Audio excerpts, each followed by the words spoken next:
আর নবী মোহাম্মদ সাল্লাল্লাহু আলাইহি সাল্লাম তার দূত। আরবিতে এটা বলতে চান?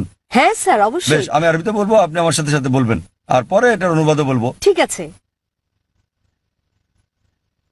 আশহাদু আশহাদু আল্লাহ আল্লাহ ইলাহা ইলাহা ইল্লাল্লাহ ইল্লাল্লাহ ওয়া আশহাদু ওয়া আশহাদু আন্না আন্না মুহাম্মাদান মুহাম্মাদান আবদুহু আবদুহু ওয়া রাসূলুহু।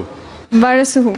আমি সাক্ষ্য দিচ্ছি, আমি সাক্ষ্য দিচ্ছি আমি সাক্ষ্য দিচ্ছি যে যে কোনো উপাস্য নেই কোনো উপাস্য নেই আল্লাহ ছাড়া, আল্লাহ ছাড়া। আর আমি সাক্ষ্য দিচ্ছি আর আমি সাক্ষ্য দিচ্ছি যে নবী মোহাম্মদ সাল্লাল্লাহু আলাইহি যে সাল্লাম নবী মোহাম্মদ সাল্লাল্লাহু আলাইহি হলেন সাল্লাম হলেন আল্লাহর আল্লাহর বান্দা এবং রাসূল।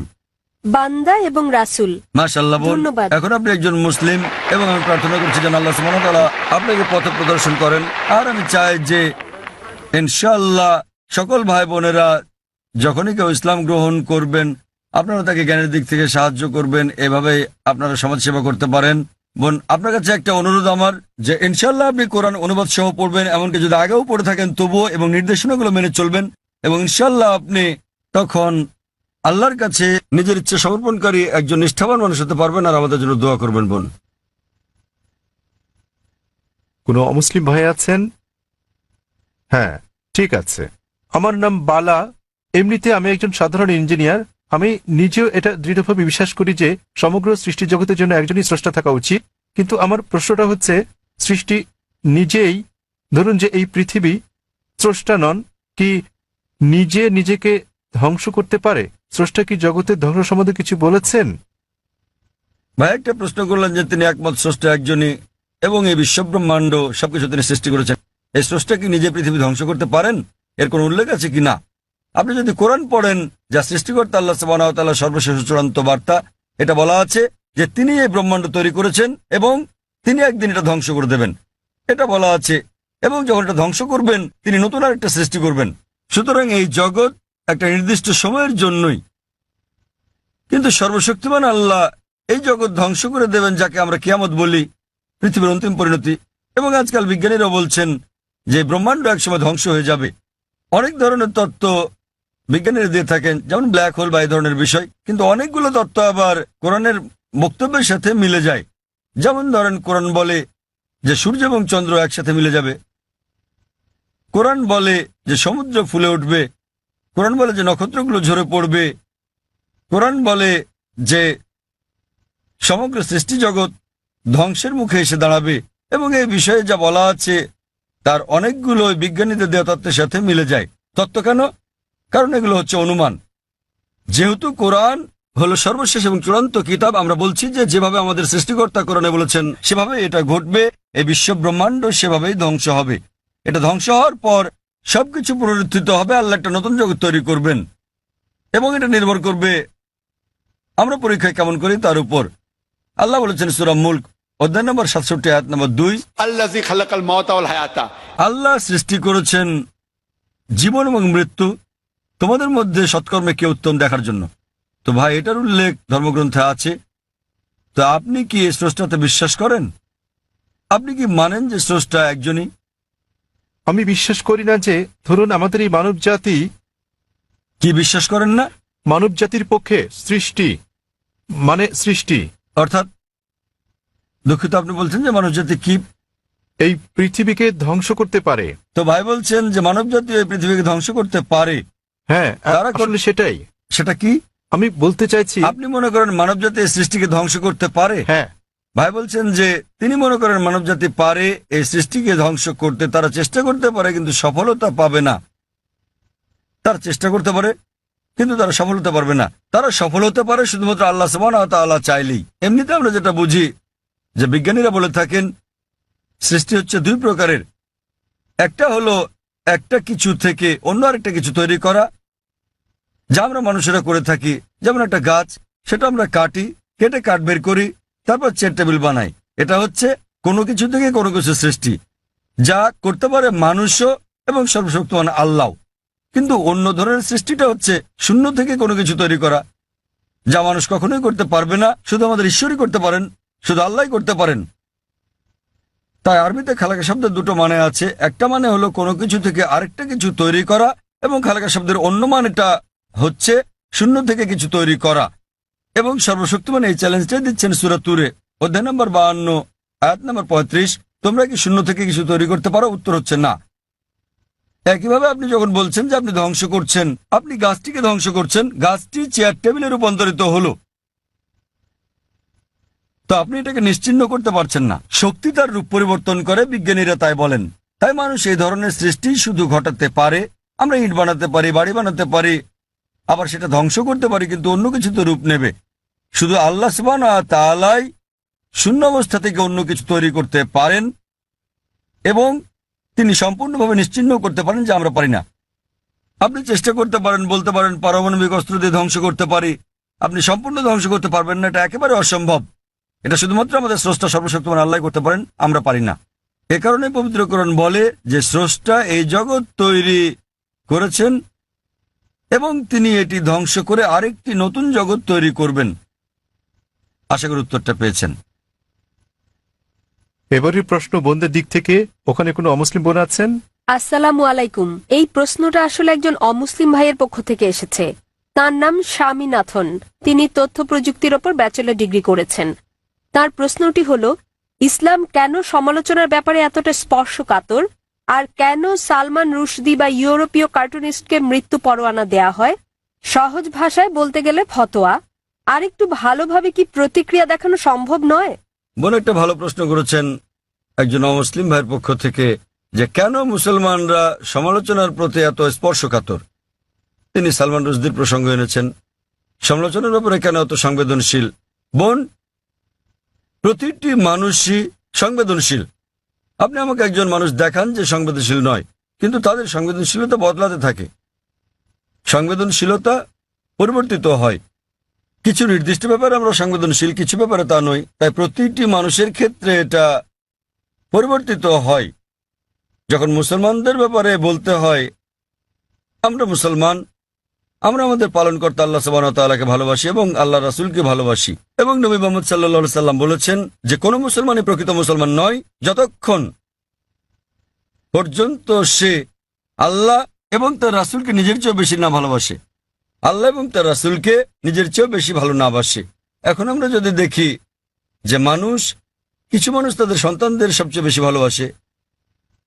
একটা গবেষণায় দেখা গেছে যে বানরেরা তাদের সন্তানদের খুব ভালোবাসে। তো একটা বানরকে একটা কুয়ার মধ্যে রাখা হলো তার বাচ্চার সাথে, তারপর পানি ঢালা হলো, কুয়ার ভেতর পানি বাড়তে লাগলো। তখন বানরটা তার বাচ্চাটাকে কোলে তুলে নিল। পানি বাড়তে থাকলে সে তার বাচ্চাটাকে বাঁচাতে চেষ্টা করছিল। যখন সে আর বাঁচাতে পারল না, সে নিজে বাচ্চা ফেলে লাফ দিয়ে বেরিয়ে এলো। তাহলে তারা তাদের বাচ্চাকে অনেক বেশি ভালোবাসে, কিন্তু নিজের জীবনের চেয়ে বেশি নয়। এ কারণে বাচ্চাটাকে নিয়ে আসতে না পেরে সে নিজে লাফ দিয়ে বেরিয়ে চলে এলো। এটা একটা পরীক্ষা মাত্র। একইভাবে মানুষও তার বাচ্চাকে ভালোবাসে, নিজেকে ভালোবাসে, ঠিক আছে, কিন্তু যখন মুসলমানদের প্রসঙ্গ আসে, আমরা আল্লাহ এবং তার রাসূলকে নিজের চেয়ে বেশি ভালোবাসি। উদাহরণস্বরূপ, আপনি যদি আমাকে অপমান করেন, আমি এটা পছন্দ করব না, কিন্তু কিছু মনেও করব না।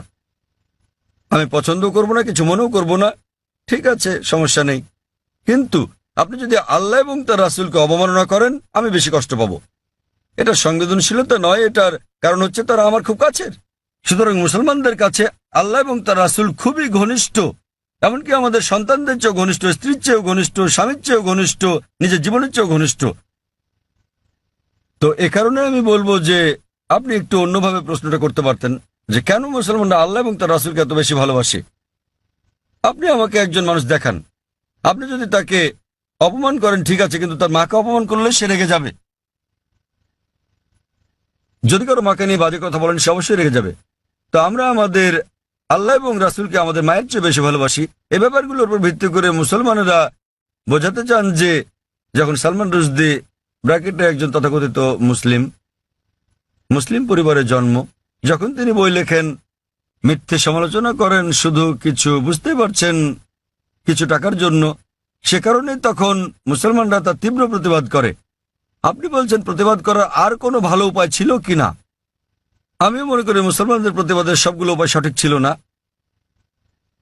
অনেক সময় জানমালের ক্ষতি হয়েছে, যা আমিও সমর্থন করি না, কিন্তু তারা সংবেদনশীল, যেহেতু এটার সাথে আমাদের পালনকর্তা আল্লাহ সুবহানাহু ওয়া তাআলা এবং তার দূত জড়িত। কিন্তু আমাদের খারাপ লাগা উচিত, কিন্তু তাদের কেউ কেউ অতি প্রতিক্রিয়াশীল, কেউ কেউ আবার প্রতিবাদ করেছেন সহিংস উপায়ে, যেটা করা উচিত নয়।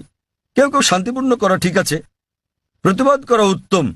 আর আপনি হয়তো আমার একটা আলোচনা ধর্মীয় মৌলবাদ কি মত প্রকাশের অধিকারের জন্য বাধাস্বরূপ শুনে থাকবেন। আমি বিস্তারিত বলেছি সালমান রুশদি কি করেছেন আর তিনি কিভাবে বইটি লিখেছেন, এবং সর্বপ্রথম দেশ স্যাটানিক ভার্সেস যে নিষিদ্ধ করেছিল, কোন দেশ?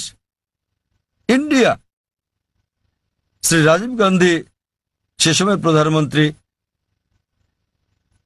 তিনি তখন সেই বইটি স্যাটানিক ভার্সেস নিষিদ্ধ করেছিলেন ভারতে, যা বইটি নিষিদ্ধকারী প্রথম দেশ। এবং আমি এটাকে স্বাগত জানাই, কিন্তু নিজের অজ্ঞতাবশত তিনি জানতেন না যে সেই একই বই স্যাটানিক ভার্সেসে নবী মোহাম্মদ সাল্লাল্লাহু সাল্লাম এবং আল্লাহ তাআলা সম্পর্কে বাজে মন্তব্য করা ছাড়াও তিনি বাজে মন্তব্য করেছিলেন সীতা এবং শ্রীরাম সম্পর্কেও, শ্রীরামকে নিয়েও, যা মানুষজন বইটি পড়লে হয়তো নাও বুঝতে পারে। আর ভেবে দেখেন, আমি ইংরেজ সরকারের কাছে প্রশ্নটা করছি। কয়েক বছর আগে একজন আমেরিকান লেখক ছিলেন, সাহিত্যিক, যিনি মার্গারেট থ্যাচারের নীতি নিয়ে 4 অক্ষরের একটা শব্দ ব্যবহার করেন। মার্গারেট থ্যাচারের নীতি, 4 অক্ষরের শব্দ, ফাদার আঙ্কেল কাজিন কিং। এবং তারা তাকে ব্রিটেনে আসতে নিষিদ্ধ করল। কেন? তিনি 4 অক্ষরের শব্দটা ব্যবহার করেছিলেন বলে। এই সালমান রুশদি তিনিও এই একই শব্দ ব্যবহার করেন এবং এটাতে আইএনজি যোগ করেন, অনেকবার করেছেন ইংরেজি নীতি সম্বন্ধে আর মার্গারেট থ্যাচারকে নিয়ে, এবং তিনি তাকে সম্বোধন করেন, জানেন কিনা, ম্যাগি বা দুশ্চরিত্রা। আচ্ছা বেশ, আপনি বলতে পারেন যে ইংরেজরা উদারমনা, তারা কিছু মনে করবে না, কিন্তু আপনি যদি দেখা করেন মার্গারেট থ্যাচারের ছেলের সাথে আর তাকে বলেন যে সালমান রুশদি আপনাকে দুশ্চরিত্রার ছেলে বলেছে, তিনি কি করবেন? আঘাত করবেন। তো সংবেদনশীলতা কি এটার উপর ভিত্তি করে? সবাই আসলে সংবেদনশীল।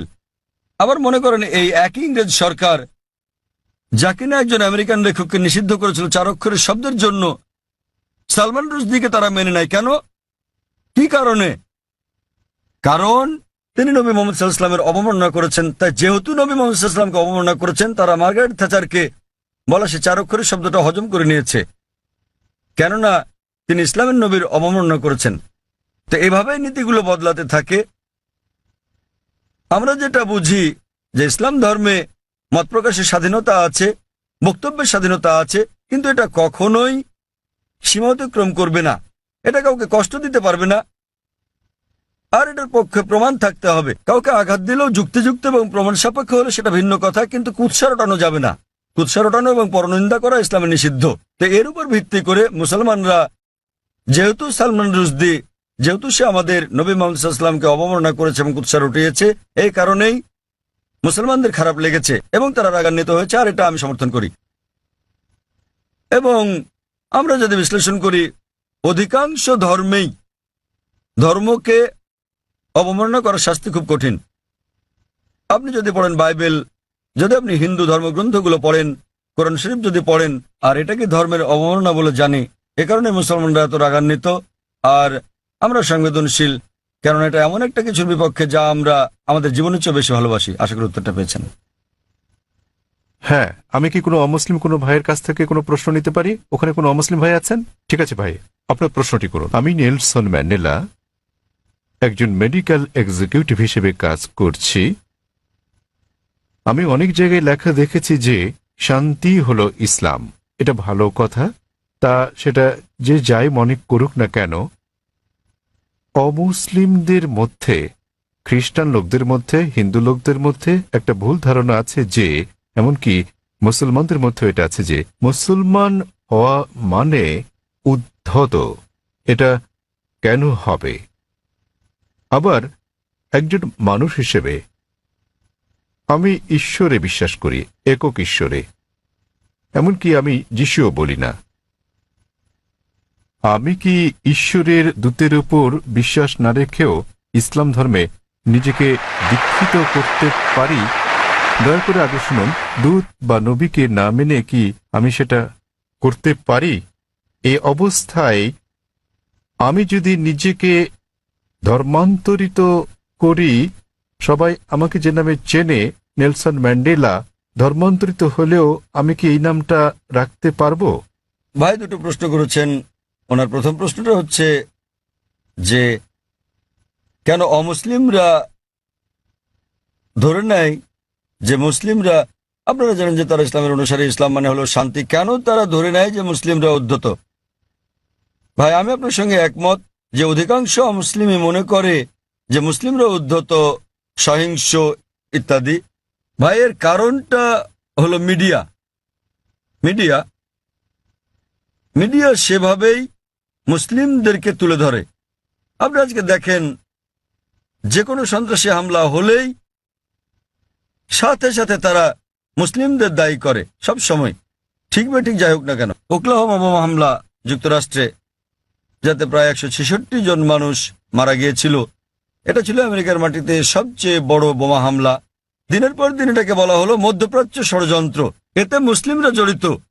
পরবর্তী সময়ে তারা জানতে পারল যে এতে জড়িত ছিল 2 জন মার্কিন সৈন্য, কমিউনিস্ট, তারা জড়িত ছিল। এটা সংক্ষিপ্ত সংবাদে এলো, শেষ ঘটনা শেষ। তো মুসলমানদের ব্যাপারে হলে শিরোনামে চলে আসে, আর অমুসলিমরা জড়িত থাকলে এটা সংক্ষিপ্ত সংবাদ।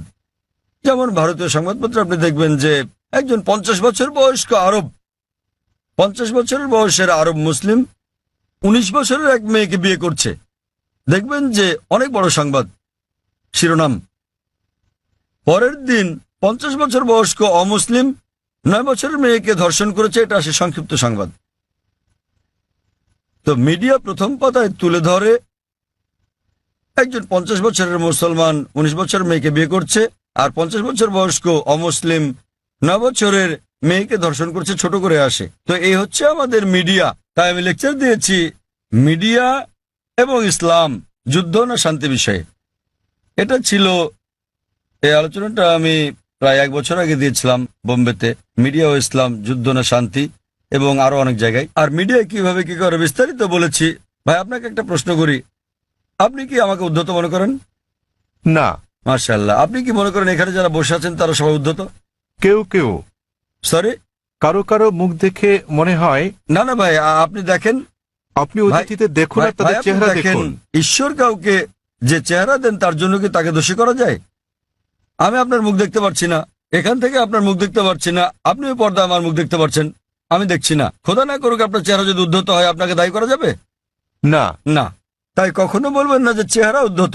হ্যাঁ, কারো ব্যবহার যদি আপনাকে খোঁচা মেরে থাকে, এখানে কেউ কেউ আপনাকে মেরেছে, আপনাকে কেউ গালাগাল করেছে? না।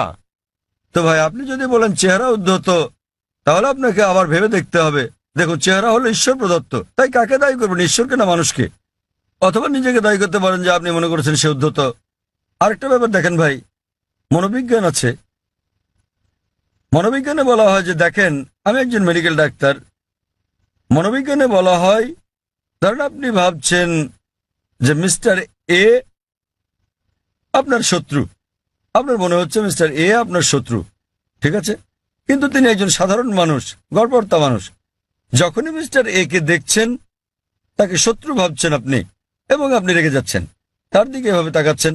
তিনি একজন স্বাভাবিক মানুষ, যেহেতু আপনি সেভাবে তাকাচ্ছেন, তিনিও রেগে যাচ্ছেন।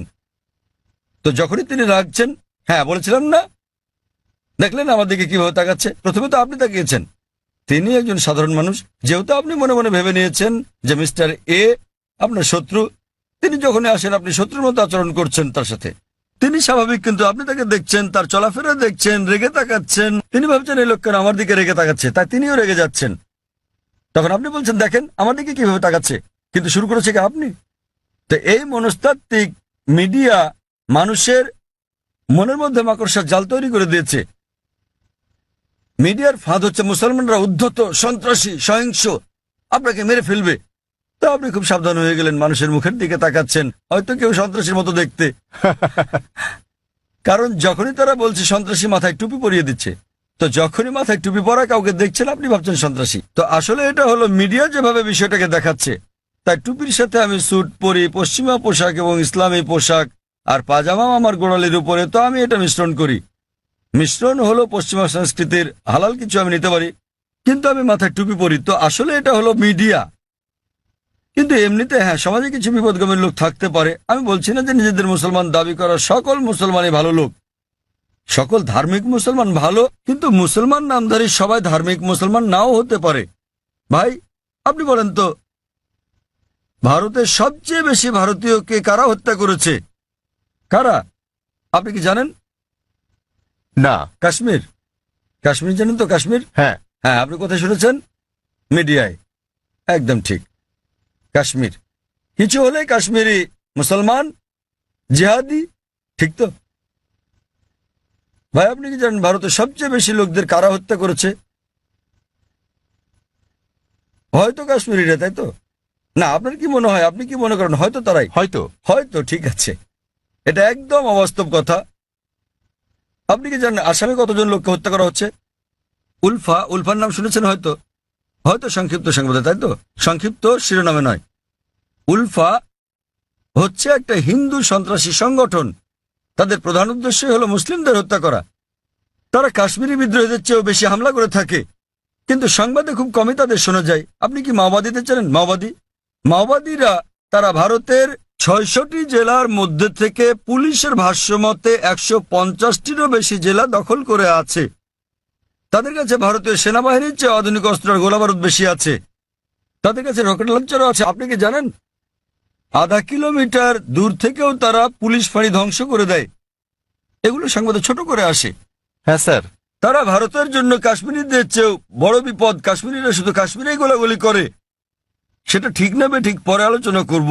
তাদের এই যুদ্ধ ন্যায় কি অন্যায় পরে আলোচনা করতে পারবো, ঠিক না বেঠিক?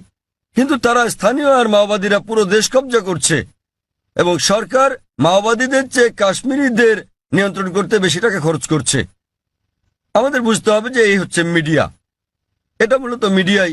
সব সমাজে খারাপ জিনিস আছে, মিডিয়া সমাজের দুষ্ট লোকদের খুঁজে বের করে এবং তুলে ধরে এভাবে যে মুসলিম মাত্র এরকম। আমি নিশ্চিত কিছু কিছু লোক মুসলমান হওয়া সত্ত্বেও অপরাধী, যারা হয়তো নিষ্পাপ লোকদের হত্যা করে থাকে, তারা কোরআনের বিরোধী। কিন্তু আরো বেশি অমুসলিম রয়েছে যারা আরো বড় অপরাধী, যারা আরো বেশি ভারতীয়কে হত্যা করছে, কিন্তু মিডিয়া তাদের তুলে ধরছে না। তো আপনার প্রথম প্রশ্নের উত্তরে বলা যায় যে এর জন্য মিডিয়ায় দায়ী, আর তা না হলে আপনি এখানে দাঁড়িয়ে থাকতেন না, ঠিক তো? চিন্তা করেন, আপনি হাজার হাজার লোকের সামনে দাঁড়িয়ে আমাকে প্রশ্ন করছেন। আমি এটা হ্যাঁ, ভাবিনি। সেটাই প্রশ্ন করা। যদি আপনি নিশ্চিত হতেন তাহলে আমাকে প্রশ্ন করতেন না, তাই তো? তো এটাই হচ্ছে প্রমাণ যে যদিও আপনি মিডিয়ার কথা শোনেন কিন্তু তাদেরকে পুরোপুরি বিশ্বাস করেন না। তাই আমরা আপনার মতো লোকদের সম্মান করি। নেলসন ম্যান্ডেলা, আর এটা আমাকে দক্ষিণ আফ্রিকার সেই মহান নেতার কথা মনে করিয়ে দেয়, নেলসন ম্যান্ডেলা। এবার আপনার দ্বিতীয় প্রশ্নে আসি। আপনি বলেছেন যে আপনি একজন খ্রিস্টান এবং যীশু খ্রিস্টের উপর বিশ্বাস স্থাপন করেন। আপনি জানতে চেয়েছেন আমি কি ইসলাম গ্রহণ করতে পারি, মুসলমান হতে পারি? রাসূলকে বিশ্বাস না করে আপনি বোঝাতে চেয়েছেন নবী মোহাম্মদকে বিশ্বাস না করার কথা, ঠিক? হ্যাঁ। দূত বলতে তো যীশু খ্রিস্টকেও একজন দূত বলা যায়। কারণ হ্যাঁ, কারণ আমার জন্ম এবং বেড়ে ওঠা খ্রিস্টান পরিবারে, হ্যাঁ, ঠিক। খ্রিস্টান নিয়ম নীতিতে আমি এখনো পর্যন্ত শুধু যীশু খ্রিস্ট সম্বন্ধে জানি, মোহাম্মদ সম্বন্ধে জানি না। ঠিক, ঠিক আছে। সেই জন্য আমি বলছিলাম এ কারণে না যে আপনি নবী মোহাম্মদের বিপক্ষে। না, মোটেও তার হ্যাঁ, বিপক্ষে নয়। ভাই, একটা সুন্দর প্রশ্ন করেছেন। এই পরিস্থিতিতে আমি ইসলাম গ্রহণ করলে মানুষ কিভাবে আমাকে দেখবে? ঠিক ঠিক ভাই, একটা সুন্দর প্রশ্ন। আর আমাকে কি নামও পরিবর্তন করতে হবে? কারণ আমার ড্রাইভিং লাইসেন্স, পাসপোর্ট, সরকারি সম্পত্তি সব আপনার এই এই নামে নেলসন করা ম্যান্ডেলার আছে। নামটা পরিবর্তন করতে হবে কিনা? ভাই, একটা ভালো প্রশ্ন করেছেন যে খ্রিস্টান পরিবারে জন্মের কারণে তিনি আগের নবীদের সম্বন্ধে জানেন, তিনি যীশু খ্রিস্টের সম্পর্কেও জানেন, ইসলাম ধর্ম সম্পর্কে পড়েছেন, তিনি ইসলামের দর্শনে একমত, ইসলাম গ্রহণও করতে চান, কিন্তু নবী মোহাম্মদ সাল্লাল্লাহু আলাইহি ওয়াসাল্লাম সম্পর্কে তেমন কিছু জানেন না, ঠিক আছে? হ্যাঁ। এই কারণে তিনি নবী মোহাম্মদ সাল্লাল্লাহু আলাইহি ওয়াসাল্লামের উপর বিশ্বাস না এনে ইসলাম গ্রহণ করতে পারবেন কিনা, এই তার প্রশ্ন। আর তাকে তো নাম পাল্টাতে হবে কিনা? প্রথম প্রশ্নের ব্যাপারে বলা যায় যে আপনি একজন মুসলিম হতে পারবেন না যতক্ষণ পর্যন্ত সকল নবীর উপর বিশ্বাস আনবেন না। আমাদের সেই সকল নবীগণের উপরও বিশ্বাস আনতে হবে যাদের নাম কোরআনে আছে। তিনি যদি আল্লাহর একজন দূত হয়ে থাকেন তাদের আমাদের ভালোবাসতে হবে, সম্মান করতে হবে। আর আপনার জানার জন্য বলছি, ইসলাম হলো একমাত্র খ্রিস্টান ধর্ম বিশ্বাস যা বিশ্বাসের একটি ধারা হিসেবে যীশু খ্রিস্টকে বিশ্বাসের কথা বলেছে। কোন মুসলিমই মুসলিম নয় সে যদি যীশু খ্রিস্টের উপর বিশ্বাস স্থাপন না করে। আমরা বিশ্বাস করি যে তিনি আল্লাহ সুবহানাহু ওয়া তাআলার সর্বশক্তিমান আল্লাহর সবচেয়ে প্রভাবশালী নবীগণের একজন। আমরা বিশ্বাস করি যে তিনি মসীহ, যাকে বলা হয় খ্রিস্ট। আমরা বিশ্বাস করি যে তিনি অলৌকিকভাবে জন্মগ্রহণ করেছিলেন, কোনো পুরুষের হস্তক্ষেপ ছাড়াই, যা অনেক আধুনিক খ্রিস্টানই বিশ্বাস করে না। আমরা বিশ্বাস করি যে তিনি আল্লাহর অনুমতি নিয়ে মৃতকে জীবন দান করেছিলেন। আমরা বিশ্বাস করি যে তিনি জন্মান্ধ এবং কুষ্ঠরোগীকে আল্লাহর সাহায্য নিয়ে ভালো করেছিলেন। খ্রিস্টান এবং মুসলিমরা এখানে একসাথে চলে। কিন্তু কেউ প্রশ্ন করতে পারে, তাহলে দুটোর পার্থক্য কোথায়? দুটোর পার্থক্য হচ্ছে, অনেক খ্রিস্টানই বিশ্বাস করেন যে যীশু খ্রিস্ট বা ঈসা আলাইহিস সালাম নিজের অমরত্ব দাবিদার। তিনি বলেন যে তিনি ঈশ্বর। প্রকৃতপক্ষে আপনি যদি বাইবেল পড়েন, দেখবেন কোথাও এমন একটাও নিঃশর্ত বক্তব্য নেই সমগ্র বাইবেলে যেখানে যীশু খ্রিস্ট বা ঈসা আলাইহিস সালাম নিজে বলেছেন যে আমি ঈশ্বর অথবা তোমরা আমার উপাসনা করো। আমি আবারও বলছি, যদি পড়েন বাইবেল, সেখানে একটিও নিঃশর্ত বক্তব্য নেই, একটিও দ্ব্যর্থহীন বাক্য পাবেন না সমগ্র বাইবেলে যেখানে যীশু খ্রিস্ট বা ঈসা আলাইহিস সালাম নিজে বলেছেন যে আমি ঈশ্বর অথবা তোমরা আমার উপাসনা করো। এমনকি বাইবেলে দেখবেন যীশু খ্রিস্ট বা ঈসা আলাইহিস সালাম নিজে বলেছেন। এর উল্লেখ আছে গসপেল অফ জন অধ্যায় নম্বর 14 অনুচ্ছেদ নম্বর 28। যীশু খ্রিস্ট নিজে বলেছেন, আমার পিতা আমার চেয়ে মহান। গসপেল অফ জন অধ্যায় নম্বর 10 অনুচ্ছেদ নম্বর 29, আমার পিতা সবার চেয়ে মহান। গসপেল অফ ম্যাথিউ অধ্যায় নম্বর 12 অনুচ্ছেদ নম্বর 28, আমি ঈশ্বরের শক্তি দিয়ে শয়তানকে পরাভূত করি। গসপেল অফ লুক অধ্যায় নম্বর 11 অনুচ্ছেদ নম্বর 20, আমি ঈশ্বরের আঙ্গুলের ইশারায় শয়তানকে পরাভূত করি। গসপেল অফ জন অধ্যায় নম্বর 5 অনুচ্ছেদ নম্বর 30, আমি নিজের থেকে কিছুই করতে পারি না, আমি যেমন শুনি তেমন বিচার করি, আর আমার বিচার ন্যায্য, কারণ আমি নিজের ইচ্ছায় চলি না, আমার পিতার ইচ্ছায় চলি। যে বলবে আমি সর্বশক্তিমান আল্লাহর ইচ্ছার অনুসারে নিজের ইচ্ছার নই, সে একজন মুসলিম। যীশু খ্রিস্ট সাল্লাল্লাহু আলাইহি ওয়াসাল্লাম ছিলেন একজন মুসলিম। তিনি কখনোই দেবত্ব দাবি করেননি, তিনি কখনোই বলেননি যে তিনি ঈশ্বর। আর আপনি যদি বাইবেল পড়েন, সেখানে বুক অব অ্যাক্টসে আছে অধ্যায় নম্বর 2 অনুচ্ছেদ নম্বর 22 যে হে ইসরায়েলের লোকেরা, এই নাজারেথের যিশুর কথা শোনো। তোমাদের মধ্যে হতে ঈশ্বর কর্তৃক মনোনীত ব্যক্তি, যিনি অলৌকিক অবিশ্বাস্য কাজ করেন ঈশ্বরের মাধ্যমে, আর তোমরা তার সাক্ষী। ঈশ্বর কর্তৃক মনোনীত এক ব্যক্তি তোমাদের মধ্যে আছেন, যিনি অলৌকিক অবিশ্বাস্য কাজ করেন ঈশ্বরের মাধ্যমে, আর তোমরা তার সাক্ষী। আর যখন যীশু খ্রিস্ট সাল্লাল্লাহু জিজ্ঞেস করা হলো আপনার প্রথম নির্দেশ কি, তিনি অক্ষরে অক্ষরে সেই কথাটাই বললেন যা মুসা আলাইহিস সালাম বলেছিলেন বুক অব ডিউটেরোনমি অধ্যায় 6 অনুচ্ছেদ 4-এ। যীশু খ্রিস্ট সাল্লাম সে কথাটাই বলেন গসপেল অফ মার্ক অধ্যায় 12 অনুচ্ছেদ 29। তিনি বলেন, शमा इस्राइलो अदनाहिनु अदनाई खद। শোনো হে ইসরায়েলবাসী, ঈশ্বর, আমাদের ঈশ্বর হলেন একজন ঈশ্বর। তো আপনি যদি মুসলমান হন, মুসলমান হতে গেলে আপনাকে সকল নবীর উপর বিশ্বাস আনতে হবে। সে আদম থেকে শুরু করে নূহ, ইব্রাহিম, ইসাক, মুসা, যিশু এবং নবী মুহাম্মদ সাল্লাল্লাহু আলাইহি ওয়াসাল্লামের উপর। তো এখন নবী মুহাম্মদ সাল্লাল্লাহু আলাইহি ওয়াসাল্লামের ব্যাপারে আপনার প্রশ্নে আসি। আপনি হয়তো তার সম্পর্কে বিস্তারিত জানেন না, আপনি হয়তো তার জীবনী সম্বন্ধে জানেন না, কিন্তু আপনাকে তার উপর বিশ্বাস আনতে হবে। আর আপনি যদি খাঁটি খ্রিস্টানও হয়ে থাকেন, যীশু খ্রিস্ট বা ঈসা আলাইহিস সালাম ভবিষ্যৎবাণী করেন নবী মুহাম্মদ সাল্লাল্লাহু আলাইহি ওয়াসাল্লামের ব্যাপারে। নবী মুহাম্মদ সাল্লাল্লাহু আলাইহি ওয়াসাল্লামের ব্যাপারে ভবিষ্যৎবাণী করা হয়েছে ওল্ড টেস্টামেন্টে, এমনকি নিউ টেস্টামেন্টেও ভবিষ্যৎবাণী করা হয়েছে বুক অব ডিউটেরোনমিতে অধ্যায় 18 অনুচ্ছেদ 18, বুক অব ডিউটেরোনমি অধ্যায় 18 অনুচ্ছেদ 19, বুক অব আইজায়া অধ্যায় 29 অনুচ্ছেদ 12, সং অব সলোমন অধ্যায় 5 অনুচ্ছেদ 16, এমনকি নিউ টেস্টামেন্টেও তার কথা বলা হয়েছে। যীশু খ্রিস্ট সাল্লাম বলেছেন নবী মুহাম্মদ সাল্লাল্লাহু আলাইহি সাল্লামের আগমনের ব্যাপারে গসপেল অফ জন অধ্যায় 14 অনুচ্ছেদ 16, গসপেল অফ জন অধ্যায় 15 অনুচ্ছেদ 26, গসপেল অফ জন অধ্যায় 16 অনুচ্ছেদ 7 এবং গসপেল অফ জন অধ্যায় 16 অনুচ্ছেদ 12 থেকে 14। আপনার বোঝার জন্য আমি শুধু শেষের অনুচ্ছেদটা বলবো। সবার শেষে যেটা বললাম, যীশু খ্রিস্ট সাল্লাম বলেন গসপেল অফ জন অধ্যায় নম্বর 16 অনুচ্ছেদ 12 থেকে 14 যে তোমাদেরকে আমার অনেক কিছুই বলার আছে, কিন্তু তোমরা এখন তা গ্রহণ করতে পারবে না। যখন সত্যের আত্মা আসবেন, তিনি তোমাদের সত্যের পথে পরিচালিত করবেন। তিনি নিজ থেকে কিছু বলবেন না, তিনি যা শুনবেন তাই বলবেন, তিনি আমাকে মহিমান্বিত করবেন। তো এখানে যীশু খ্রিস্ট সাল্লাম বলছেন নবী মুহাম্মদ সাল্লাল্লাহু আলাইহি সাল্লামের ব্যাপারে, তিনি বলছেন তোমাদেরকে আমার অনেক কিছুই বলার আছে। অর্থাৎ যীশু খ্রিস্ট মানুষদের অনেক কথা বলতে চেয়েছিলেন, কিন্তু তিনি বলেন তোমরা এখন তা বুঝতে পারবে না। যখন সত্যের প্রতিরূপ আসবেন, তিনি তোমাদের সত্যের পথে চালিত করবেন। এখন অনেকে বলতে পারেন এই প্রতিরূপ হচ্ছে পবিত্র আত্মা। তারা বুঝতে অক্ষম যে প্রতিরূপ কোনো পবিত্র আত্মার কথা বোঝায় না। কেন? কয়েকটা অনুচ্ছেদ আগেই গসপেল অফ জনের অধ্যায় নম্বর 16 অনুচ্ছেদ 7 যীশু খ্রিস্ট সাল্লাল্লাহু আলাইহি ওয়াসাল্লাম বলছেন যে তোমাদের ভালোর জন্য আমাকে যেতে হচ্ছে, কেননা আমি না গেলে সত্যের প্রতিরূপ আসবেন না। সুতরাং আমি যদি যাই, আমার প্রস্থানেই তার আগমন নিশ্চিত। সেই প্রতিরূপ এবং শান্তি আসবে যদি যীশুখ্রিস্ট বা সাল্লাম বিদায় নেন।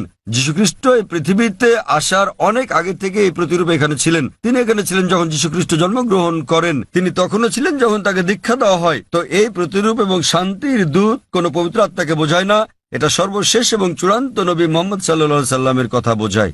কারণ ভবিষ্যৎবাণী বলছে তিনি যাই শুনবেন তিনি বহন করবেন। আর আমরা জানি যে নবী মুহাম্মদ সাল্লাল্লাহু আলাইহি ওয়াসাল্লাম সর্বশক্তিমান আল্লাহর কাছ থেকে দৈববাণী পেয়েছিলেন এবং তিনি তা প্রচার করেছিলেন। আর নবী মুহাম্মদ সাল্লাল্লাহু আলাইহি ওয়াসাল্লাম এই পৃথিবীতে একমাত্র ধর্মদূত যিনি যীশুখ্রিস্টকে মহিমান্বিত করেছেন। আর কোন ধর্ম বিশ্বাস নেই যা যীশুখ্রিস্টকে বিশ্বাস করার ব্যাপারে কথা বলে অনুচ্ছেদ তৈরি করে। এই মহিমান্বিত কোরআন নবী মুহাম্মদ সাল্লাল্লাহু আলাইহি সাল্লামের বাণীর কারণে, আর তিনি যে দৈববাণী ধারণ করেছেন সে কারণে 150 কোটিরও বেশি মানুষ আজ যীশুখ্রিস্টকে ঈশ্বরের দূত হিসেবে বিশ্বাস করে থাকে। যদি নবী মুহাম্মদ সাল্লাল্লাহু আলাইহি সাল্লাম সেটা না বলতেন, যদি এই কিতাবে তার কথা প্রকাশিত না হতো, তাহলে আমরা বিশ্বাস করতাম না যে যীশুখ্রিস্ট ঈশ্বরের দূত। যেহেতু নবী মুহাম্মদ সাল্লাল্লাহু আলাইহি সাল্লাম বলেছেন, আমরা সকল মুসলমান সন্দেহাতীতভাবে বিশ্বাস করি যে যীশুখ্রিস্ট সাল্লাল্লাহু আলাইহি সাল্লাম আল্লাহর সবচেয়ে প্রভাবশালী নবীদের মধ্যে একজন। একইভাবে আপনি যদি খ্রিস্টান হন আর আপনার ধর্মগ্রন্থ পড়েন, নবী যীশুখ্রিস্ট সাল্লাল্লাহু আলাইহি সাল্লাম ভবিষ্যৎবাণী করে গেছেন সর্বশেষ ও চূড়ান্ত নবী মুহাম্মদ সাল্লাল্লাহু আলাইহি সাল্লামের আগমনের ব্যাপারে। এখন যেহেতু আমি তুলনামূলক ধর্ম নিয়ে পড়ি, আমি হয়তো যীশুখ্রিস্ট সম্পর্কে অনেক কিছু জানি, কিন্তু অধিকাংশ মুসলমানই আপনি যদি জিজ্ঞেস করেন যীশুকে ছিলেন, তিনি একজন নবী, কিন্তু আপনি বিস্তারিত জিজ্ঞেস করলে তারা নাও জানতে পারে। তারা বিশ্বাস করে যে তিনি নবী। আমি তুলনামূলক ধর্মতত্ত্ব, বাইবেল এগুলো পড়ার পরে হয়তো অন্য মুসলমানদের চেয়ে অনেক বেশি জানি, কিন্তু সকল মুসলমানকে বিশ্বাস করতে হবে যে তিনি একজন নবী।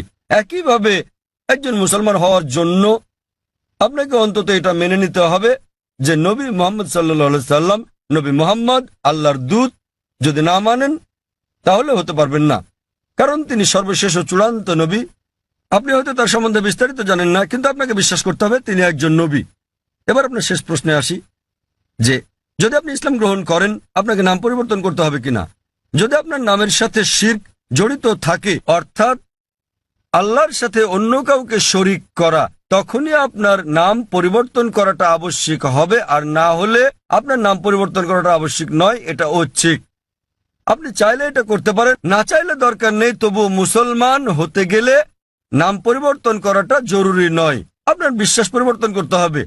বিশ্বাস পরিবর্তন মানে বিশ্বাস করা যে ঈশ্বর একজনই, যাকে উপাসনা করা যায়। আর নবী মুহাম্মদ আল্লাহর দূত এবং অন্যান্য সকল নবী, আদম আলাইহিস সালাম থেকে শুরু করে নূহ, ইব্রাহিম, মুসা, যিশু এবং সকল নবীদের সাথে নবী মুহাম্মদ সাল্লাল্লাহু আলাইহি সাল্লামের উপরও বিশ্বাস আনা। কেউ যদি বলে যে আমি মুসলমান হতে চাই, কিন্তু আমি যীশু খ্রিস্টকে ঈশ্বরের দূত বলে মানি না, একজন মুসলমানের বিশ্বাস করতেই হবে। সে যদি না জেনে থাকে, যে মুহূর্তে আমি তাকে কোরআন দেখাবো, কোরআন বলছে, সে বিশ্বাস করা শুরু করবে। সে বিশ্বাস করবে যে যীশু খ্রিস্ট আল্লাহর একজন দূত। একইভাবে একজন মুসলমানের জন্য সকল নবীদের উপর বিশ্বাস আনা উচিত। নবী মুহাম্মদ সাল্লাল্লাহু আলাইহি সাল্লাম ছাড়াও আদম থেকে মুহাম্মদ সাল্লাল্লাহু আলাইহি সাল্লাম পর্যন্ত যারা যারা এসেছিলেন, কিন্তু নাম পরিবর্তন করাটা আবশ্যিক নয়। আপনি বলছেন আপনার ড্রাইভিং লাইসেন্সে নেলসন ম্যান্ডেলা নাম আছে, আপনার পাসপোর্ট আপনাকে পাল্টাতে হবে না, ড্রাইভিং লাইসেন্স বদলাতে হবে না। লোকে আপনাকে নেলসন বলে ডাকতে পারে, কোনো সমস্যা নেই। কিন্তু তারপরেও আপনার মনে যে ঈশ্বর মাত্র একজনই, যাকে উপাসনা করা যায়, তিনি ছাড়া আর কাউকে নয়, এবং নবী মুহাম্মদ ঈশ্বরের একজন দূত। বাকি সকল নবী সহ আদম থেকে শুরু করে যিশু, মুহাম্মদ সাল্লাল্লাহু আলাইহি সাল্লাম। তো আপনি কি বিশ্বাস করেন যে মুহাম্মদ ঈশ্বরের একজন দূত, ভাই নেলসন? হ্যাঁ স্যার। আমি যদি বলি যে আপনার নাম নেলসনই রাখতে পারেন, বিশ্বাস করবেন যে মুহাম্মদ ঈশ্বরের একজন দূত? হ্যাঁ স্যার। আপনি হয়তো তার সম্পর্কে বেশি কিছু জানেন না। আপনি হয়তো জানেন না যে তিনি কোথায় জন্মগ্রহণ করেন। যদি জানেন তো ভালো, কিন্তু এটা বাধ্যতামূলক নয়। তখন বিশ্বাস করবেন যে নবী মুহাম্মদ সাল্লাল্লাহু আলাইহি সাল্লাম ঈশ্বরের দূত? হ্যাঁ স্যার। আপনি বিশ্বাস করেন? হ্যাঁ। আপনি হয়তো বিস্তারিত জানেন না, তা বিশ্বাস করেন? হ্যাঁ। আপনি বিশ্বাস করেন যে ঈশ্বর একজনই? হ্যাঁ। আপনি কি মানেন যে যীশু খ্রিস্ট ঈশ্বর নন? যিশু ঈশ্বর নন, যিশু ঈশ্বরের একজন দূত। খুব ভালো, মাশাআল্লাহ। তো আপনি কি শাহাদাত পড়তে চান? হ্যাঁ আচ্ছা, অবশ্যই। আমি আরবিতে বলবো, আপনি সাথে সাথে বলবেন। আপনি কি মানেন যে ঈশ্বর একজন? হ্যাঁ। আপনি কি মানেন যে নবী মোহাম্মদ সাল্লাল্লাহু আলাইহি ওয়াসাল্লাম ঈশ্বরের একজন দূত? আপনি হ্যাঁ। কি মানেন যে যীশু খ্রিস্ট ঈশ্বরের একজন দূত? হ্যাঁ। কেউ কি আপনাকে জোর করছে গ্রহণ করতে ইসলাম? না। কেউ আপনার উপর চাপ প্রয়োগ করছে? না। কোনো অর্থনৈতিক চাপ, টাকা? না। না। টাকার কোনো হ্যাঁ। ব্যাপার নেই। তো আপনি মন থেকেই বলছেন, হ্যাঁ। আপনার নিজের ইচ্ছাতে, হ্যাঁ। কোনো চাপ নেই আপনার উপর। বেশ, না। আমি আরবিতে বলবো, আপনি সাথে সাথে বলবেন। আশহাদু আশহাদু আল্লাহ আল্লাহ ইলাহা ইলাহা ইল্লাল্লাহ ইল্লাল্লাহ ওয়া আশহাদু ওয়া আশহাদু আন্না আন্না মুহাম্মাদান মুহাম্মাদান আবদুহু আবদুহু ওয়া রাসূলুহু। ওয়া রাসূলুহু। মাশাআল্লাহ। আমি সাক্ষ্য দিচ্ছি আমি সাক্ষ্য দিচ্ছি যে যে কোনো উপাস্য নেই কোনো উপাস্য নেই আল্লাহ ছাড়া, আল্লাহ ছাড়া, এবং এবং নবী মুহাম্মদ নবী মোহাম্মদ হলেন হলেন আল্লাহর দূত আল্লাহর দূত এবং আল্লাহর বান্দা। এবং আল্লাহর বান্দা। মাশাআল্লাহ। ভাই, আপনি এখন মুসলিম এবং আপনি আল্লাহর কাছে প্রার্থনা করেন যেন তিনি আপনাকে হিদায়াত দেন এবং ইনশাআল্লাহ জান্নাতে জায়গা দেন। এই জীবন হলো পরকালের জন্য পরীক্ষা। তিনি আপনাকে ইনশাআল্লাহ জান্নাতে নিয়ে যাবেন। এবং আমি অন্যান্য ভাইদের প্রতি বলবো যে যখনই কেউ গ্রহণ করবেন ইসলাম, আপনারা বিষয়টার প্রতি খেয়াল রাখবেন এবং আন্তরিকভাবে সহযোগিতা করবেন, আরও সহনশীল হবেন। কারণ আমাদের দিনে একজন নতুন মানুষ আসছেন, তাকে আপনার সামর্থ্য অনুযায়ী সাহায্য সহযোগিতা করুন। এবং ইনশাআল্লাহ আমি দোয়া করছি আপনি আপনার নাম নেলসনই রাখতে পারেন। আপনাকে নাম বদলাতে হবে না, এটা আসলে আবশ্যিক নয়। আপনাকে নাম বদলাতে হবে না, আপনার নাম নেলসনই রাখতে পারেন এবং একই সাথে একজন ধার্মিক মুসলিম হতে পারবেন। কোরআন বুঝে পড়ার চেষ্টা করবেন এবং যতটুকু নির্দেশনা আপনি পাবেন ইনশাআল্লাহ তা প্রয়োগ করেন। এবং আমি আপনাকে অনুরোধ করছি আমার জন্য দোয়া করবেন। ধন্যবাদ স্যার। এখানে আর কোনো অমুসলিম ভাই আছেন? এখানে একজন আছেন, তিনি তামিল ভাষায় প্রশ্ন করতে চান, যেটা অনুবাদ করা হবে। অনুবাদ করার মতো কেউ আছেন? কোনো ভাই অনুবাদ করবেন? হ্যাঁ ভাই, এখানে একজন অনুবাদক আছেন। সবাইকে শুভ সন্ধ্যা। আমি বালাজি ইউরেকা ফরবস কাজ করছি। யூஸ்வலாக அந்த சாதாரண ஒரு எறும்போட உயிரோட வேல்யூ ஒன்று தான், நம்ம ஹியூமனோட உயிரும் ஒன்று, அதோட வேல்யூ ஒன்று தான். ஸோ நம்ம இந்த பீஃப் மட்டன்லாம் சாப்பிட்றோம், ஸோ அது தப்பு இல்லையா? தென் வந்து பார்த்தீங்கன்னா இந்த ஹிந்து முஸ்லீம் கிறிஸ்டின் மூணு, இந்த பகவத்கீதை ப்ளஸ் பைபிள் தென் குரான் மூணு கேஸ்டம் ஃபைனலாக எல்லா உயிர்களிடத்தும் அன்பு செலுத்துங்க தான் சொல்கிறாங்க. ஸோ முஸ்லீமை மட்டும் ஸ்பெஷலாக நீங்கள் சொல்கிறது சரியா புரியல. ভাই একটা প্রশ্ন করেছেন যে একটা পিঁপড়া মারা অন্যায়, যদিও পিঁপড়া ক্ষতিকর হতে পারে, কিন্তু আরো বৃহৎ দৃষ্টিতে দেখতে গেলে মুসলমানরা যা করে তা হল গরু এবং অন্যান্য পশু হত্যা করে। ওনার মতে মুসলমানরা অনেক বেশি গরুর মাংস, খাসির মাংস ইত্যাদি খায়। তো এটা কি অন্যায় নয়? কারণ গীতা, বাইবেল, কোরআন সব জায়গায় বলা আছে যে আপনাকে সকল প্রাণীর প্রতি দয়া দেখাতে হবে, কিন্তু এটা করা হচ্ছে না। ভাই যে প্রশ্নটা করলেন যে একটা পিঁপড়া মারাও অন্যায় এবং জীবন্ত প্রাণী মারাও অন্যায়, তো কেন মুসলিমরা মাংস খায়, গরু, খাসি ইত্যাদি? এটা কি অন্যায় নয়? আমাদের কি দয়া দেখানো উচিত নয়? আমি ভাইয়ের প্রশ্নের প্রথম অংশের সাথে একমত এবং এটা বুঝি যে তিনি ইংরেজি বুঝতে পারেন, যদিও বলতে পারেন না। আমাদের মধ্যে অনেক লোক আছেন যারা ইংরেজি বুঝতে পারেন, যদিও বলতে পারেন না, বাংলাতে প্রশ্ন করেন। তা আমার মনে হয় বাংলাতে বললেও ভাই বুঝবেন, যদিও তিনি ইংরেজিতে প্রশ্নটা করেননি কারণ তিনি তামিল ভাষাতে বেশি সাবলীল। হত্যার ব্যাপারে যে কোনো প্রাণীকে বিনা কারণে হত্যা করা অন্যায় ইসলাম ধর্মে, এমনকি ইসলামেও কোনো জীবন্ত প্রাণীকে অপ্রয়োজনে হত্যা করা পাপ। এ বিষয়ে একটা হাদিস আছে। নবী বলেছেন, যখন এক লোক বনে আগুন জ্বালাচ্ছিল, নবী বললেন এখানে আগুন জ্বালানোর কারণ এখানে পিঁপড়া আছে। অন্য জায়গায় জ্বালোয়ের মানে হচ্ছে নবী নিজেও চিন্তিত ছিলেন যে বনে আগুন জ্বালালে পিঁপড়া মারা যেতে পারে। তিনি সেই সাহাবাকে জায়গা বদলাতে বললেন যাতে পিঁপড়া না মারা যায়। এবার আপনার মূল প্রশ্নে আসি, কেন মুসলিমরা মাংসাশী প্রাণী হত্যা করে, মাংস খায় ইত্যাদি? প্রথমে আমি আপনাকে বলবো যে একজন মুসলমান 100% নিরামিষী হয়েও একজন খাঁটি মুসলমান হতে পারেন। মাংস খাওয়াটা আবশ্যিক নয় ইসলামে, কিন্তু যেহেতু আমাদের সৃষ্টিকর্তা আল্লাহ সুবহানাহু ওয়া তাআলা অনুমতি দিয়েছেন মাংস খাওয়ার জন্য, কেন তা আমরা খাবো না? আপনি যদি ভেবে দেখেন, পবিত্র কোরআনে বলা আছে সূরা মাইদা অধ্যায় 5 আয়াত নম্বর 1 যে তোমাদের জন্য বৈধ হলো চতুষ্পদ পশু। তাহলে চতুষ্পদ পশু খাওয়া আমাদের জন্য বৈধ। কোরআন বলছে সূরা নাহল অধ্যায় 16 আয়াত নম্বর 5 যে সর্বশক্তিমান আল্লাহ তোমাদের জন্য বৈধ করেছেন গবাদি পশুর মাংস, এবং আরো অন্যান্য জায়গায় সূরা মুমিনুন অধ্যায় 23 আয়াত নম্বর 21, আরো অনেক জায়গায়। এখন আমরা যদি বৈজ্ঞানিকভাবে বিশ্লেষণ করি, এমন কোনো নিরামিষ খাবার নেই যাতে মানুষের প্রয়োজনীয় সকল উপাদান রয়েছে। মানুষের দরকার হয় অ্যামিনো অ্যাসিড, 21 ধরনের অ্যামিনো অ্যাসিডের দরকার হয়, যার মধ্যে অধিকাংশই শরীরে উৎপন্ন হয়, কিন্তু 8টি খাবারের মাধ্যমে জারিত করা হয়। এদেরকে বলা হয় 8টি আবশ্যকীয় অ্যামিনো অ্যাসিড। আমার জানা মতে এমন কোনো শাকসবজি নেই যাতে 8 ধরনের অ্যামিনো অ্যাসিড আছে। তাই এমন কোনো শাকসবজি নেই যেটাকে বলা হয় সম্পূর্ণ খাদ্য। সুতরাং এগুলো আমিষ জাতীয় খাবার থেকেই সংগ্রহ করতে হবে। আপনি যদি আরো বিশ্লেষণ করে দেখেন, আমিষ জাতীয় খাবার এটা পুষ্টিকর, ভিটামিন কে তে ভরপুর। আর আরো গভীরভাবে দেখলে যদি আপনি দেখেন তৃণভোজী প্রাণীদের দাঁত, গরু, ছাগল, ভেড়া, তাদের দাঁত সমান।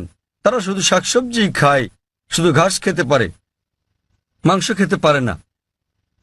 আপনি যদি মাংসাশী প্রাণীদের দাঁতগুলো দেখেন, বাঘ, সিংহ, নেকড়ে, চিতা, তাদের সবার সুচালো দাঁত আছে, কুকুরের দাঁতের মতো।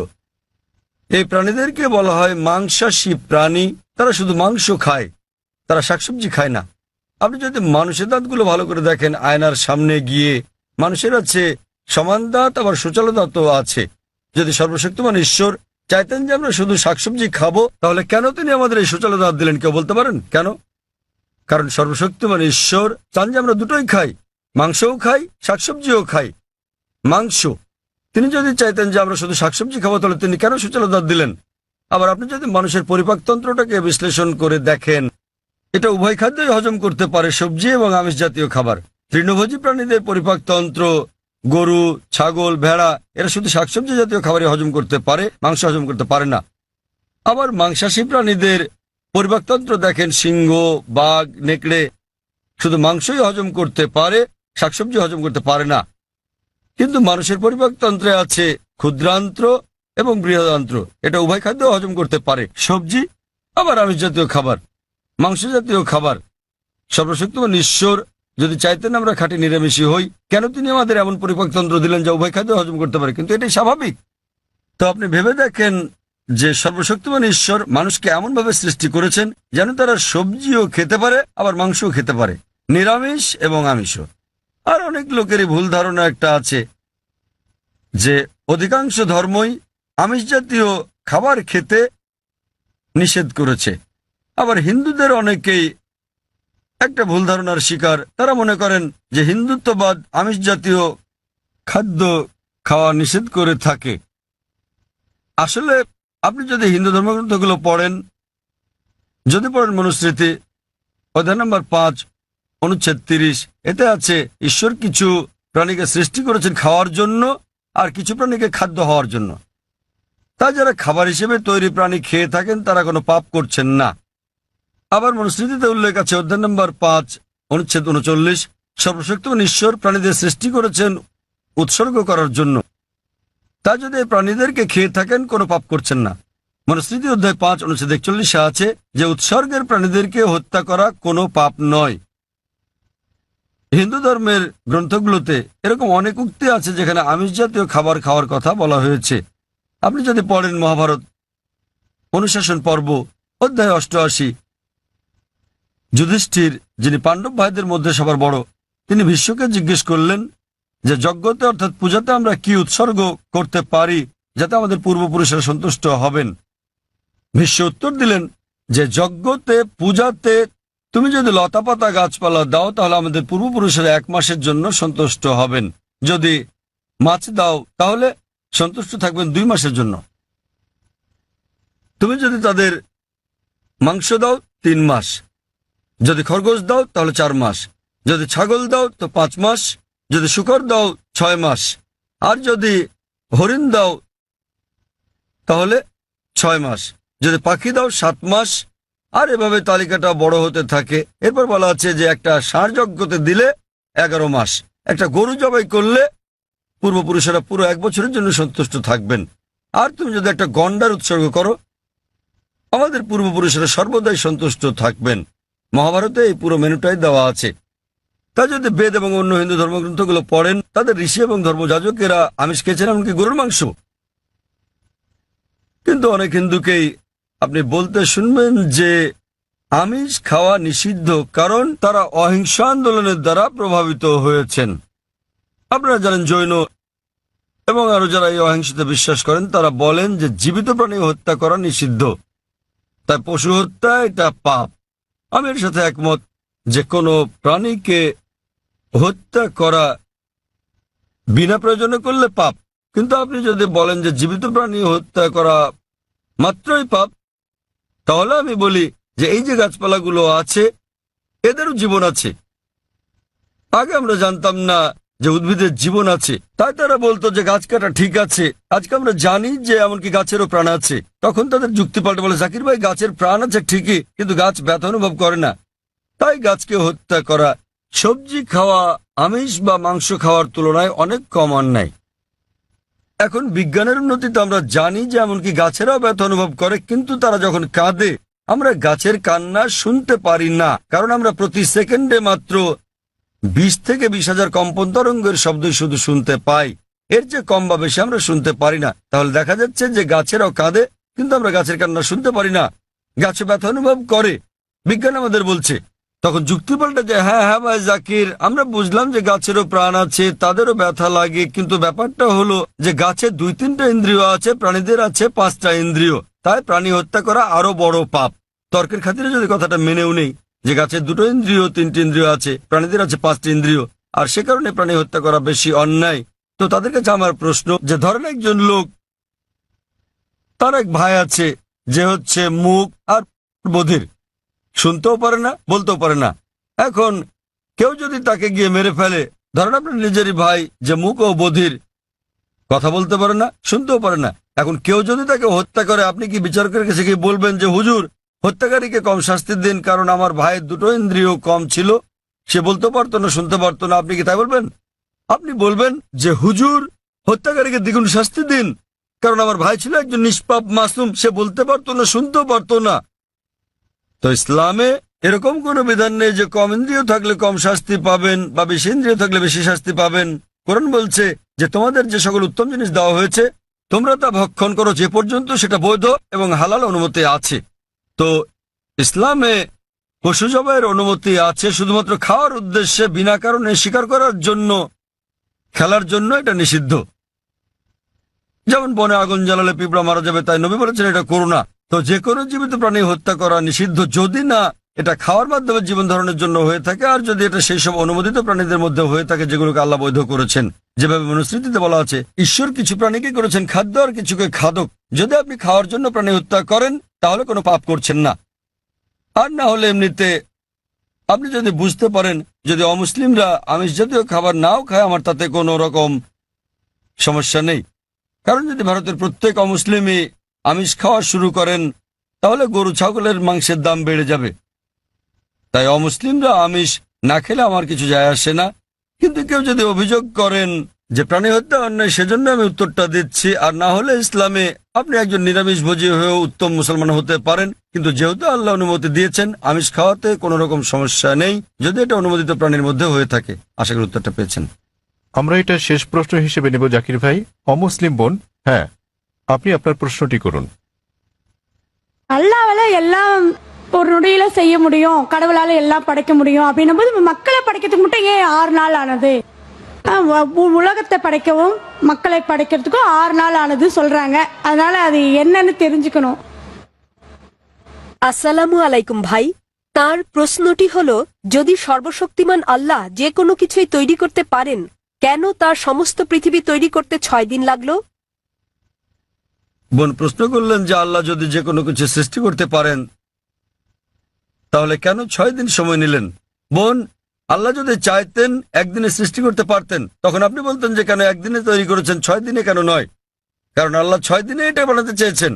কোরআন বলে যে আল্লাহ যা ইচ্ছা করেন তাই সৃষ্টি করতে পারেন। অনেক আয়াতে আছে আল্লাহ বলেন কোরআনে, সূরা আলে ইমরান অধ্যায় 3 আয়াত নম্বর 59, إن مثل عيسى عند الله كمثل آدم خلق من تراب ثم قال له كن فيكون আল্লাহ আদম আলাইহিস সালামকে সৃষ্টি করেছেন, যেমন তিনি যীশু খ্রিস্টকে সৃষ্টি করেছেন ধুলো থেকে। তিনি বলেন হও, আর তা হয়ে যায়। তো আল্লাহ যখন কিছু সৃষ্টি করতে চান তিনি বলেন হও, আর হয়ে যায়। তিনি ইচ্ছে করলেই এটা হয়ে যায়। আল্লাহ যদি ইচ্ছে করেন আপনি 9 মাস পরে জন্মাবেন, তাহলে আপনি 9 মাস পরে জন্ম নেবেন। আল্লাহ যদি চান 1 সেকেন্ডে, তাহলে মাত্র 1 সেকেন্ডেই। তো আল্লাহ চাইলেন যে তিনি কোনো কিছু 6 দিনে সৃষ্টি করবেন, তাই তিনি করলেন। এমন না যে আল্লাহ একদিনে করতে পারতেন না, একদিন কেন 1 সেকেন্ডেও তিনি করতে পারতেন। আল্লাহ চেয়েছেন এটা 6 দিনে বানাতে, সেজন্য 6 দিনে হয়েছে। তো আল্লাহ যাই চান তিনি শুধু বলেন কুন ফায়াকুন, হও আর এটা হয়ে যায়। এই সৃষ্টি জগতে তিনি বলেন হও, আর হয়ে গেল। তবে আল্লাহ এটা 6 দিনে বানাতে চেয়েছিলেন, সেজন্য 6 দিনে হয়েছে। এমন না যে তিনি এর চেয়ে কম বা বেশি সময় বানাতে পারতেন না, এটাই তিনি চেয়েছিলেন। আর আল্লাহ যাই ইচ্ছা করেন তাই হয়ে যায় সহজে। আশা করি উত্তরটা পেয়েছেন। এক ভাইয়ের কাছ থেকে একটা অনুরোধ এসেছে যে যারা ইসলাম গ্রহণ করেছেন, আমরা অনুষ্ঠানটা শেষ করার আগে এক ভাই নেলসন ম্যান্ডেলা তিনি গ্রহণ করেছেন ইসলাম। আমি তার হাতে কোরআনের একটি অনুবাদ তুলে দিতে চাই। আমি স্বেচ্ছাসেবক বোনদের অনুরোধ করব তার হাতে একটি কোরআনের অনুবাদ তুলে দিতে, যে মহিলা ইসলাম গ্রহণ করেছেন। নেলসন ম্যান্ডেলাকে অনুরোধ করব, তিনি কে আছেন? নেলসন ম্যান্ডেলা কি এখানে আছেন? হ্যাঁ, অনুরোধ করছে মঞ্চে আসার জন্য, যাতে আমি আপনাকে কোরআনের অনুবাদ দিতে পারি।